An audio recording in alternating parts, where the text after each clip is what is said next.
Hi friends, welcome to Swaroo's kitchen. ఈ రోజు video వచ్చేసి కాకరకాయ కారం అయితే చేస్తున్నానండి. కాకరకాయ కారం అయితే చాలా బాగుంటుంది. ఇలా చేసుకోండి, ఒకసారి ఒక్క ముద్ద కూడా వదల్చకుండా తింటారు, అంత టేస్ట్గా ఉంటుంది. వీడియోలోకి అయితే వెళ్ళిపోదాం. ముందుగా అయితే స్టవ్ ఆన్ చేసుకోవాలండి. నేను ఎలక్ట్రిక్ స్టవ్ మీద అయితే ఈ కారం అయితే చేస్తున్నాను.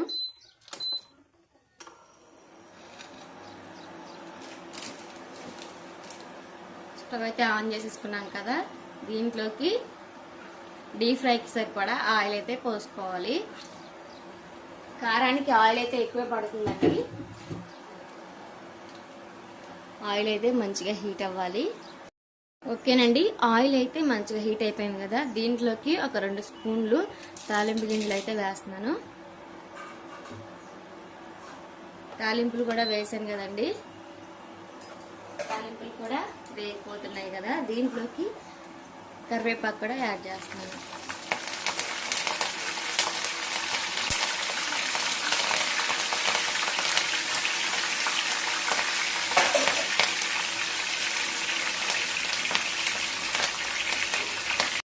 ఓకేనండి, తాలింపులు అనేవి కరివేపాకు అయితే వేసుకున్నాం కదా, ఇవి కూడా మంచిగా వేగిపోయాయి. ముందుగా మనం కట్ చేసుకొని పెట్టుకున్న ఈ కాకరకాయ ముక్కలు కూడా వేసుకోవాలండి. ఇవి 1 గంట కానీ 2 గంటలు కానీ ఎండలో పెట్టుకుంటే ఇవి ఇలా డ్రై అయిపోతాయి. అప్పుడు వేపుకోవడానికి అయితే మనకి టేస్ట్ అయితే చాలా బాగుంటుంది. మరీ ఎండకూడదండి, ఇట్లా ఉంటే సరిపోతుంది. చూసారు కదా, తాలింపులోనైతే ఇప్పుడు వేసేద్దాము.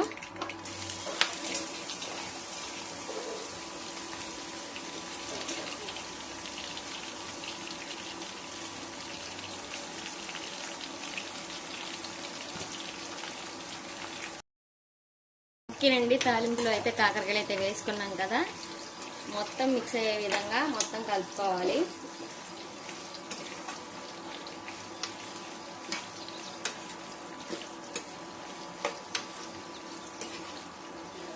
ఓకేనండి, కాకరకాయలు అంతా మొత్తం మిక్స్ చేసుకున్నాం కదా, ఇవైతే చాలా మంచిగా మగ్గిపోవాలి. ఇక మూత పెట్టేసుకుని అయితే ఒక 5 నిమిషాలు అయితే మగ్గించుకుందాము. ఇవి మగ్గేలోపు దీంట్లోకి కారం, ఉప్పు అనేవి, మసాలా అనేది తయారు చేసుకుందాము.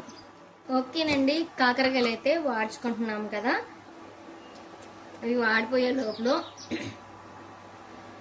మసాలా అయితే ప్రిపేర్ చేసుకుందాం. దీంట్లోకి 1 స్పూన్ కారం అయితే వేస్తున్నాను. కారం స్పైసీని బట్టి వేసుకోండి, మీరు తినేదాన్ని బట్టి వేసుకోవచ్చు.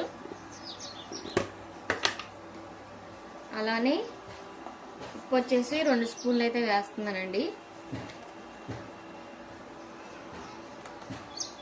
ఇవంతా మంచిగా దంచుకోవాలి, మొత్తం మిక్స్ అయ్యే విధంగా.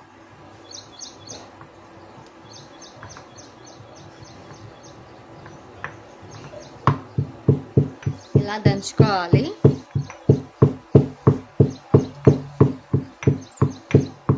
ఇలా మొత్తం దంచుకున్న తర్వాత ఇది మెయిన్ అండి, మనము ఇవి ఎన్ని వేసుకుంటే అంత మంచిది అనమాట. ఎల్లుల్లిపాయలు ఉంటాయి కదా, నేను ఒక ఎల్లుల్లిపాయ అయితే తీసుకున్నాను. ఇవన్నీ పొట్టు తీసి అయితే ఇట్లా తీసుకున్నాను. మీరు ఇంకా ఎక్కువ కూడా వేసుకోవచ్చు, టేస్ట్ అయితే చాలా బాగుంటుందండి. ఇవి కూడా వేసుకుని దంచేసుకుందాము. కొన్ని వేసుకుందాం.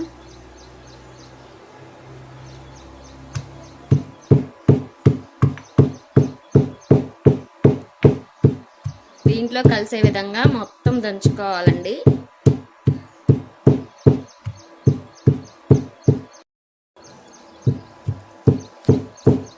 మొత్తం ఇలా కలిసిపోవాలండి, ఇట్లా ముద్దలాగా వస్తుంది అనమాట.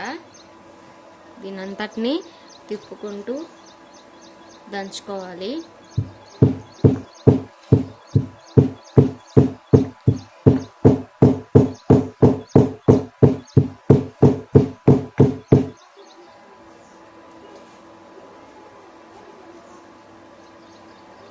చూసారు కదా, ఇలా ముద్దగా అయితే దంచుకున్నాం కదా, దీన్ని అయితే పక్కన పెట్టేసుకుందాము.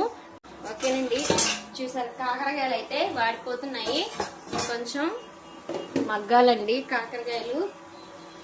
చూసారు కదా, ఇంకొంచెం మాడిపోతే బాగుంటుంది, పచ్చిగా కాకుండా. కరకరలాడుతూ ఉంటేనే మనకి కారం అనేది చాలా బాగుంటుందండి. ఇంకొంచెం సేపు అయితే వాడ్చుకోవాలి.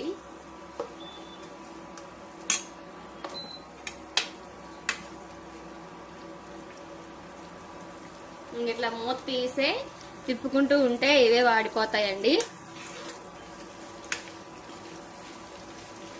ఇలా తిప్పుకుంటూ ఫ్రై చేసేసుకోవడమే.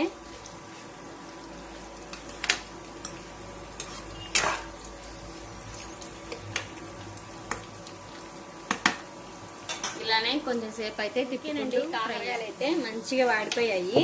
దీంట్లోకి మనం ముందుగా రోట్లో దంచి పెట్టుకున్న ఈ స్పైసీని అయితే యాడ్ చేద్దాము.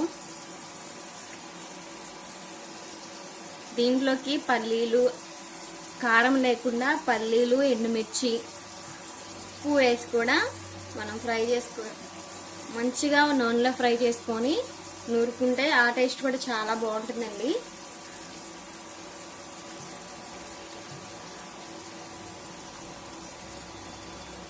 ఓకేనండి, ఇదంతా కారం కూడా వేసేసాను కదండి.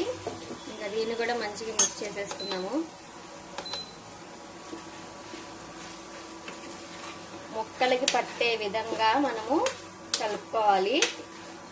స్పైసీ అనేది చూస్తుంటేనే చాలా బాగుందండి. ఇలా తిప్పుతూ ఉంటే స్మెల్ అనేది సూపర్ గా వస్తుంది. స్మెల్, టేస్ట్ అనేది చాలా బాగుంటుందండి.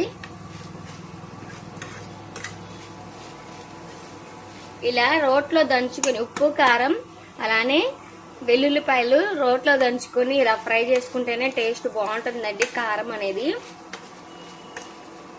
నార్మల్గా ఉప్పు కారం వేసినా కానీ అంత టేస్ట్ రాదు. రోట్లో దంచి వేసుకుంటేనే టేస్ట్ అనేది చాలా బాగుంటుంది. ఒకసారి మీరు కూడా ట్రై చేయండి, మీకు తెలుసు. కాకపోతే ఒకసారి నా స్టైల్లో ఎలా చేస్తానో మీకు చూపిద్దామని అయితే వీడియో తీశాను. వీడియో నచ్చితే లైక్ చేయండి, షేర్ చేయండి, అలానే సబ్స్క్రైబ్ చేసుకోండి. Bye bye.